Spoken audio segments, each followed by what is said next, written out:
Good morning, good morning. Happy Sunday, everybody. So today is January the 19th, 2025.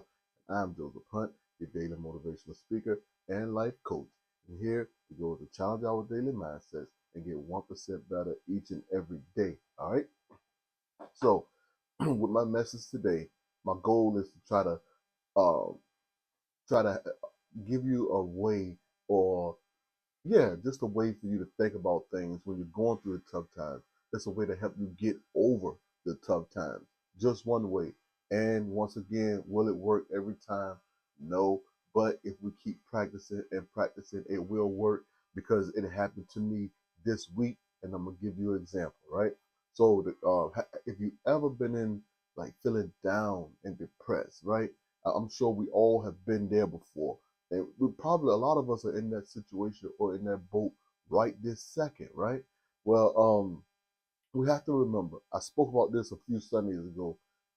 The devil, he has studied you. He knows you, all that other stuff, right? So he knows what makes you tick. He knows what makes you mad. He knows what makes you happy. He knows what makes you sad. He knows all of that stuff. So therefore, he knows the games and tricks to play on your mind, right?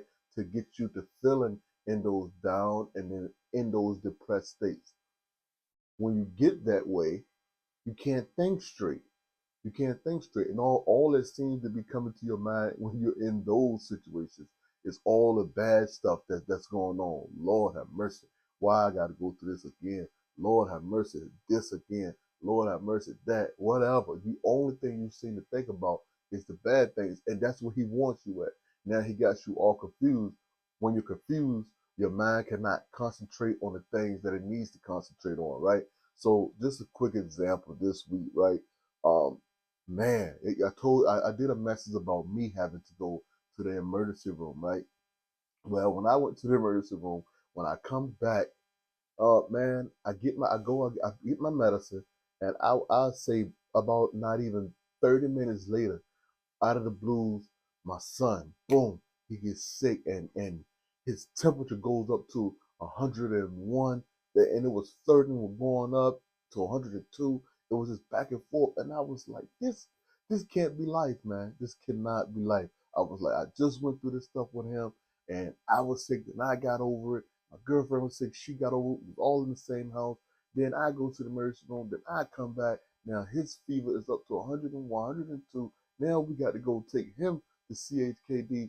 All the things were just coming into my mind, and it was just weighing me down and weighing me down and weighing me down. And I could not think to save my life. I was really, at that point in time, I was really just like, just I don't know, just floating through life, right? And and that's the wrong thing to do. We have to always stay focused.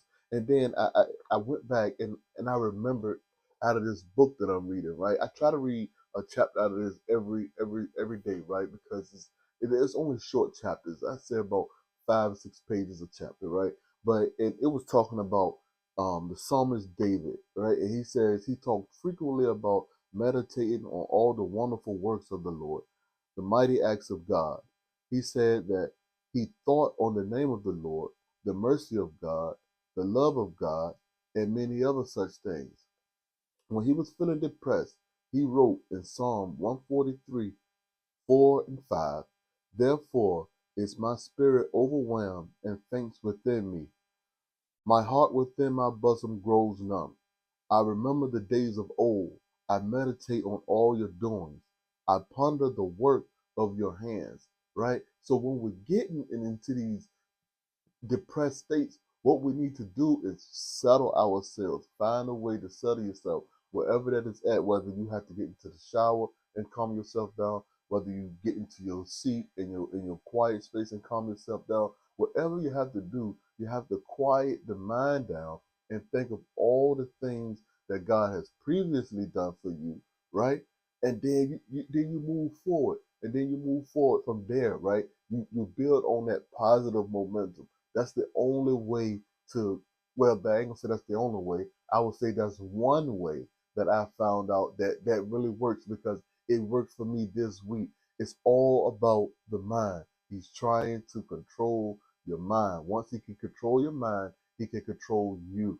and who knows what he's trying to stop you from getting to or from experiencing. You never know the blessings and things that God has for you, and he's trying to keep you from it. That's his job to do, and your job is to not let him do that. And this is one way, right? So never forget this. Your mind plays an important role in your victory. Never ever forget that. Try to control your mind the best you can. All right. So, man, that's my message. I appreciate y'all listening, and I appreciate y'all watching. Let's end this with the serenity prayer. God grant us the serenity to accept the things we cannot change, the courage to change the things we can, and then the wisdom to know the difference. Don't forget, if you need yourself a life coach, just talk to me. Let me know what's going on, and we can come up with a plan. Your goal is to come up with the plan. My goal is to help you along the way, right? Okay, so that's what a life coach does. That's what I want to help you with, and let's get somewhere with this thing. Let's get better, right? All right. Don't forget hit the like button for me. It'll help spread this video out, and I appreciate y'all again. Y'all have yourselves a great day.